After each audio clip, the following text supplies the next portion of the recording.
Pauline Londex. Bonjour. Merci d'avoir accepté notre invitation. Pauline, vous êtes la cofondatrice de l'Observatoire de la transparence dans les politiques du médicament. Ça fait plusieurs mois que vous alertez sur les effets néfastes de la course au vaccin et du modèle compétitif de la recherche sous urgence, comme on le vit en ce moment. Vous aviez d'ailleurs publié une tribune dans Le Monde il y a quelques mois. On va y revenir, mais d'abord, j'ai lu une interview de vous sur Cori, hébergée par Slate, enfin c'est Slate d'ailleurs, c'est la même chose je crois, dans laquelle vous affirmez que la France empêche le monde de produire plus de vaccins. Comment est-ce possible ? Alors, ce qu'il faut savoir, c'est que les questions de production de vaccins, les questions de production, de recherche et développement sont articulées autour des questions de propriété intellectuelle. C'est-à-dire que les États membres de l'Organisation mondiale du commerce ont signé en 1994 un accord sur les droits de propriété intellectuelle qui oblige les pays à octroyer 20 ans, une durée de 20 ans de monopole sur tous les produits pharmaceutiques, donc les vaccins y compris. Et ce qu'on constate avec cette crise du Covid et la course au vaccin, c'est que les pays du Nord refusent que, exceptionnellement, l'Organisation mondiale du commerce lève les droits de propriété intellectuelle sur ces technologies Covid. Ce qui permettrait en fait aux pays en développement de produire eux-mêmes des vaccins qui sont sous brevet. Et ça permettrait, dans le contexte actuel qu'on connaît, d'accélérer probablement la production de vaccins. On voit aujourd'hui que les pays africains ont très peu accès aux vaccins.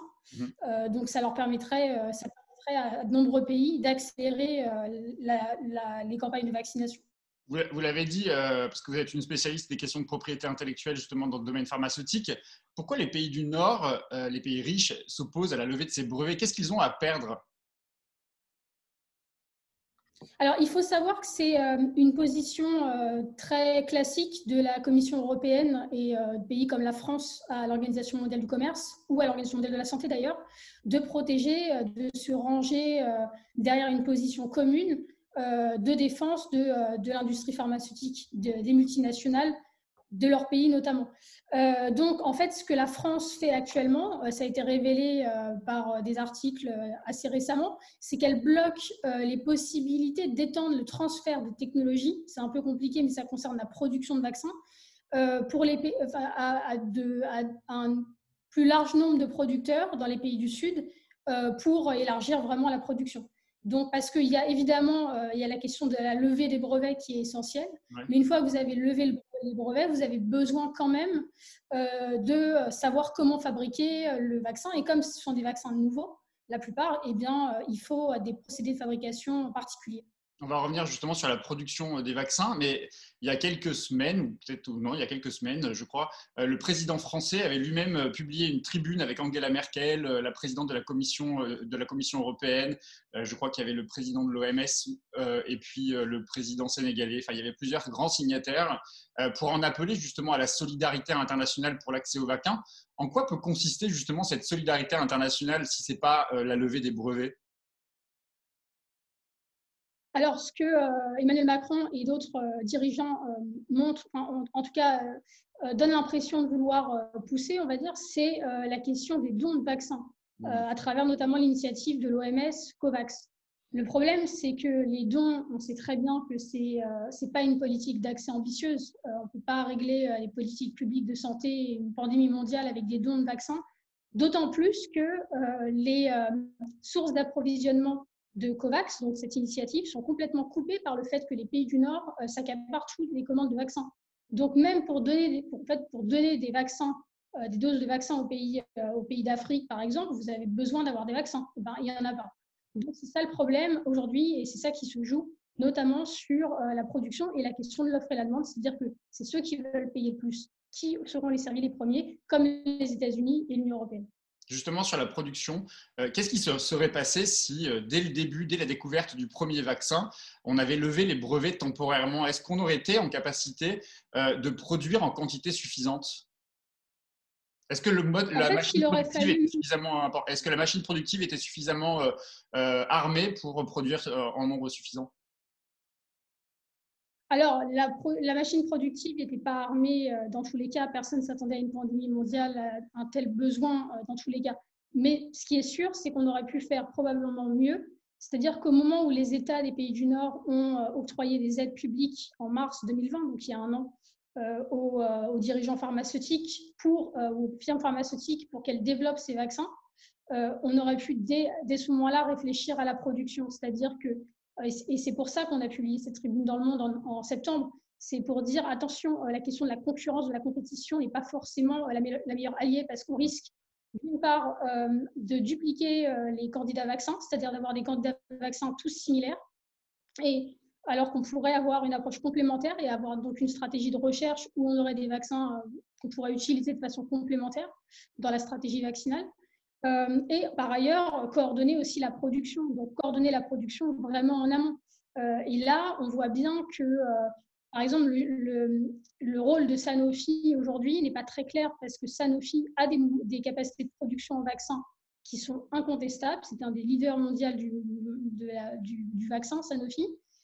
Mais comme Sanofi était dans l'attente de peut-être mettre dans son vaccin Covid-19 sur le marché, le souci, c'est qu'on ne sait pas trop à quoi aujourd'hui les outils de production de Sanofi sont là, et ils auraient pu être mis à disposition de la production des autres vaccins. Et on voit bien que certains accords de sous-traitance, qu'on appelle des licences volontaires, sont signés entre certains producteurs, mais ça ne suffit pas. Et il aurait vraiment fallu anticiper ça il y a un an, ou même il y a 6 mois. Ça aurait déjà permis de pallier cette question de production un peu plus. On a appris la semaine dernière que des chercheurs de Stanford avaient rendu publique la formule du vaccin Moderna. D'abord, est-ce que vous savez si c'est vrai? Et surtout, est-ce que ça veut dire qu'en France, on pourrait le reproduire, ce vaccin, et le produire surtout? Alors, la question de la publication de la formule, c'est quelque chose, mais il se pose quand même la question de la capacité de production, du savoir-faire, du savoir technologique pour produire. C'est-à-dire que ce n'est pas parce que vous avez forcément la formule que vous avez, vous avez à disposition tous les éléments nécessaires à la production. C'est-à-dire que pour produire, il faut par exemple déjà de la matière première qui est spécifique, par exemple, pour les vaccins. Donc, il faut des sites qui sont certifiés, qui sont homologués pour ça.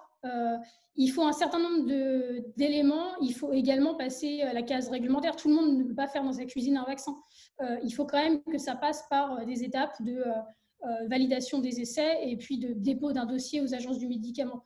Donc, c'est bien sûr intéressant que une formule ait été révélée, mais ce n'est pas ça qui va régler le problème de façon globale. Parmi les détracteurs de la levée des brevets des vaccins, on entend un argument de plus en plus se répandre, qui serait celui de dire que si on fait ça, on nuit à l'investissement justement dans la recherche des laboratoires pharmaceutiques. Qu'est-ce que vous répondez à cet argument? Comment cet argument peut-il se justifier? Alors cet argument, on l'entend depuis de très nombreuses années, mais ce qui est très amusant, parce que là, il faut le dire, c'est amusant dans ce cadre-là, c'est que la recherche et le développement a été financé par les États. Le gouvernement américain, par exemple, a financé à plus d'1 milliard de dollars la recherche et le développement du vaccin Moderna. Moderna qui a été appuyé par le NIH, qui est donc l'équivalent de l'INSERM américain, donc un institut de recherche publique. Donc, en fait, il y a énormément d'argent public et de risques pris par le public dans la recherche et le développement de ces vaccins. Donc, c'est assez amusant d'entendre l'industrie pharmaceutique dire ce genre de choses, parce que ça voudrait dire qu'elle a investi largement, qu'elle prend beaucoup de risques, mais à chaque fois qu'on lui demande de révéler les coûts réels de production ou surtout les investissements en recherche et développement qu'elle a investis, les aides publiques qu'elle a reçues, elle refuse. C'est pour ça que nous, on demande la transparence dans les politiques du médicament pour avoir des éléments rationnels pour juger de tout ça. C'est-à-dire que si l'industrie pharmaceutique estime qu'elle investit à perte énormément d'argent, pourquoi refuse-t-elle de faire la transparence sur ces chiffres? Il faut la croire sur parole. Et ça, la présidente de la Commission européenne s'était engagée justement à ce qu'il y ait le maximum de transparence après les négociations qui ont pu avoir lieu d'ailleurs entre l'Union européenne et les laboratoires pharmaceutiques. On a entendu des députés européens dire que le compte n'y était pas. Est-ce qu'un jour on saura, est-ce qu'on peut espérer que justement toute la transparence sera faite sur justement l'accès de ces vaccins et l'échec aussi qu'on peut constater aujourd'hui de la stratégie européenne? Alors, bien sûr qu'il faut espérer que la transparence soit faite. Malheureusement, dans les vaccins, dans les contrats qui ont été révélés qui ont été divulgués par la Commission européenne, il y a quand même beaucoup d'éléments qui restent opaques. C'est-à-dire que c'est des contrats avec la moitié du contrat surligné en noir pour pas qu'on lise. Donc c'est quand même une vision assez particulière de la transparence. Et c'est vrai que ça arrive un peu tard dans le processus. C'est-à-dire que l'intérêt de la transparence, c'est pas uniquement de dire on est transparent pour être transparent, c'est aussi ça permet de guider les politiques publiques. C'est-à-dire que s'il y a un an, on avait su ce qui était dans les contrats, ça aurait permis de savoir quelles étaient les conditionnalités rattachées à ces contrats. Autrement dit, je donne un exemple concret, le laboratoire AstraZeneca qui ne livre pas les doses qu'il s'est engagé à livrer dans le cadre de ce contrat. Comment fait-on sans conditionnalité rattachée au contrat, les États se retrouvent complètement démunis. Donc, c'est pour ça que les conditionnalités sont très importantes. C'est ça qui permet, par exemple, au pays de trouver des solutions alternatives si l'industriel ne respecte pas sa part du contrat. On n'aurait pas dû céder justement sur ce qu'on a appelé les effets secondaires, les effets pervers, souvent parfois des vaccins, comme on n'en a pas connaissance et ils ont été mis dans l'espace public très, très tôt finalement, comme l'Union européenne a décidé de prendre en charge en fait une forme de garantie sur ce que pouvaient donner en termes d'effets néfastes les vaccins et de donc décharger les laboratoires pharmaceutiques d'effets indésirables. On n'aurait pas dû céder sur cette condition-là. Les laboratoires auraient dû engager leurs responsabilités? Bien sûr qu'ils auraient dû engager leurs responsabilités. C'est quand même problématique de constater que les États contribuent à la recherche et au développement. C'est eux qui financent, c'est eux qui prennent les risques. C'est-à-dire des risques d'investir énormément d'argent public contre peut-être des vaccins qui ne seront pas efficaces. Voilà, donc ça, c'est un premier risque énorme pris par les États. Le second, c'est le risque que les firmes ne livrent pas les doses qu'elles se sont engagées à produire, ce qui est aussi en partie le cas, en tout cas pas en nombre suffisant, et c'est de se retrouver sans moyen alternatif de production. Donc, c'est vrai qu'en plus, si on ajoute à ça le fait que les firmes sont déchargées de leurs responsabilités en cas d'effet indésirable, ça pose quand même un certain nombre de problèmes, c'est-à-dire qu'on ne voit... c'est complètement disproportionné. C'est-à-dire que d'un côté, ou plutôt le rapport de force est complètement déséquilibré et les firmes se retrouvent avec les bénéfices, oui, qui sont liés aux ventes de vaccins, puisqu'on a vu récemment le Financial Times annoncer que Pfizer allait réaliser des résultats très importants sur les ventes de vaccins. Et de l'autre, les États qui donc assument les risques, y compris les risques d'effets indésirables pour les populations. Vous dites aussi que le principe de compétition, et c'est un peu aussi le cœur de votre discours, dans la recherche d'un vaccin à tout prix, fait courir le risque d'aboutir à des vaccins médiocres. C'est des dizaines d'années normalement de recherche pour trouver un vaccin, comme on a pu le voir par le passé. Pour le Covid, on est à peine un an, en à peine un an, pardon, on a découvert plusieurs vaccins. Comment ça s'explique et est-ce qu'ils sont pour autant des vaccins médiocres ? Alors, la question des vaccins médiocres, donc ça, c'est une question qu'on posait donc dans la Tribune au Monde en septembre. La question, c'était de dire, à ce moment-là, on n'avait absolument pas de détails sur les questions cliniques posées dans le cadre de ces recherches sur les principaux candidats vaccins en cours de développement. Ensuite, en novembre, on a eu les premiers communiqués de presse des firmes, de 3 firmes, annonçant l'efficacité de leur vaccin. Sauf qu'on a dû se contenter, et les États, y compris les États qui financent la recherche vaccinale, ont dû se contenter de communiqués de presse des firmes pour baser leur stratégie vaccinale. C'est-à-dire que quand Pfizer a fait son annonce de 90% d'efficacité, les États se sont rués sur l'achat de matériel de réfrigération, etc. Donc, tout ça s'est fait vraiment dans la précipitation. Et nous, c'était ça qu'on indiquait dans ce risque d'aboutir à des vaccins médiocres qui se ressemblent tous. C'est-à-dire qu'un développeur, lorsqu'il pose une question, un essai clinique doit répondre à une question initiale qui est par exemple, est-ce que tel produit dans telle cohorte a permis de réduire la transmission du virus, par exemple, est-ce qu'on voit dans un autre bras de l'essai plus de transmission du virus. Donc, la façon dont vous tournez cette question de recherche influera sur le pourcentage d'efficacité. Donc, si on nous dit 90% d'efficacité, très bien, mais sur quoi? À quoi se réfèrent ces 90%? Donc, nous, notre inquiétude, c'est que dans cette course, dans cette compétition, dont il ne faut pas se leurrer non plus, l'importance pour les firmes qui ont été les premières à mettre sur le marché des vaccins, ça a été également de faire monter leurs actions en bourse, notamment Pfizer. Donc, tout ça pour dire que ça ne crée pas des conditions favorables pour que les meilleurs vaccins possibles soient développés. C'est-à-dire qu'on est plus dans une précipitation qu'on peut bien sûr justifier par la crise qu'on traverse, mais qui ne permet pas forcément d'articuler au mieux les stratégies vaccinales. Mais cela dit, pour un peu on va dire tempérer mon propos, ce qui s'est fait en moins d'1 an est quand même très impressionnant, c'est-à-dire que vous l'avez dit, il faut en moyenne 10 ans pour développer un vaccin. Là, ça a été développé en moins d'1 an. C'est une excellente nouvelle. Voilà. Donc maintenant qu'on sait ça, il faut augmenter la production pour qu'il y ait un accès équitable aux vaccins à travers le monde. J'ai dit, vous avez cofondé l'Observatoire de la transparence dans les politiques du médicament.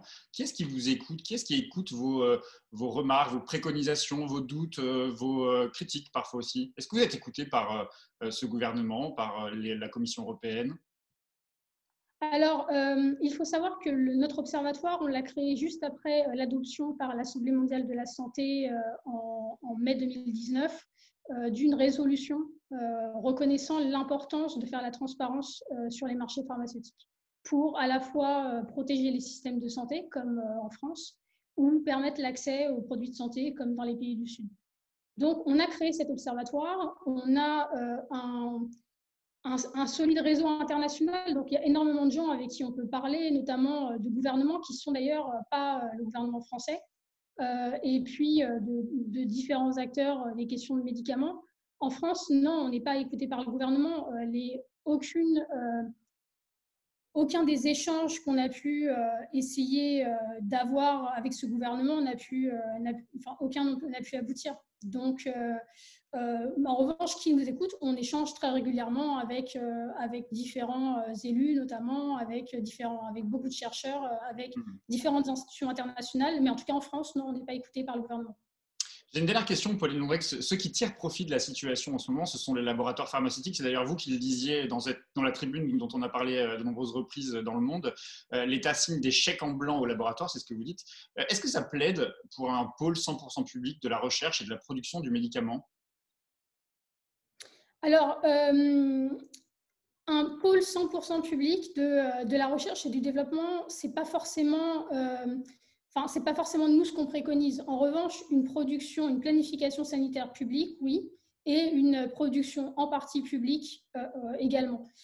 Après, la question de savoir si ça doit être 100% public, je pense que ça, c'est pas vraiment réaliste, dans le sens où l'industrie, l'économie du médicament aujourd'hui n'est pas limitée est complètement globalisée. Donc, c'est très difficile de produire un médicament sur un seul territoire parce que vous avez des composants qui sont produits dans différents pays. Donc, peut-être que ce qui pourrait être intéressant, c'est d'articuler une planification et aussi une production en partie publique, mais pas forcément uniquement française, qui pourrait être donc conjointe avec d'autres pays. Et une législation beaucoup plus offensive peut-être sur la question de la transparence au sein de ces laboratoires pharmaceutiques, j'imagine? Alors oui, plus offensif sur la transparence, mais également plus offensif, si je peux utiliser ce terme, sur la question des brevets. Plutôt plus équilibré sur la question des brevets. Parce qu'aujourd'hui, dans le droit international dont on parlait au tout début de l'entretien, dans le cadre des accords de l'Organisation mondiale du commerce, les pays ont le droit d'utiliser des médicaments génériques sous certaines conditions, mais ils ont quand même un certain nombre de latitudes pour le faire. Donc, ça fait partie de ce qui a été négocié dans le cadre de l'OMC. Ça fait partie d'un accord, d'un compromis qui a été trouvé entre les différents pays pour contrebalancer un peu le monopole de 20 ans octroyé aux firmes pharmaceutiques. Donc, il faudrait que les pays comme la France, les pays de l'Union européenne se saisissent plus de ces flexibilités, comme on les appelle, du droit, pour utiliser davantage de génériques et pour produire des médicaments sous brevet dont les prix proposés par les firmes sont trop élevés pour les systèmes de santé. Parce que ce qu'on constate aussi, c'est une dynamique d'explosion des prix des médicaments. En 2014, on avait des nouveaux médicaments contre l'hépatite C mis en France sur le marché pour 56 000 € par personne, alors que dans le même temps, on estimait le coût réel de production à 300 €.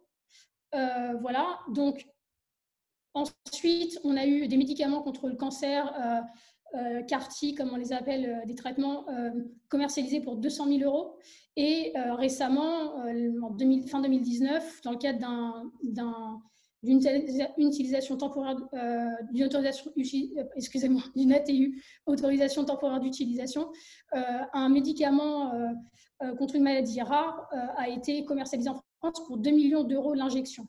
Donc, ce qu'on voit, c'est une progression, une explosion. Et si on n'ajoute pas un peu, si on réinjecte pas un peu de rationnel dans la définition du prix des médicaments, ça va continuer. Et tout ça, cet argent qui est dépensé sur les traitements, eh bien, c'est de l'argent qui est, par exemple, qu'on ne peut pas utiliser pour d'autres secteurs de la santé, par exemple les hôpitaux. Donc, voilà, nous, ce qu'on demande, c'est de la transparence, pour dire très bien, on regarde avec des éléments concrets et rationnels, ce qui pourrait expliquer une augmentation si importante du prix des médicaments. Merci beaucoup, Pauline Mondex. Merci beaucoup à vous.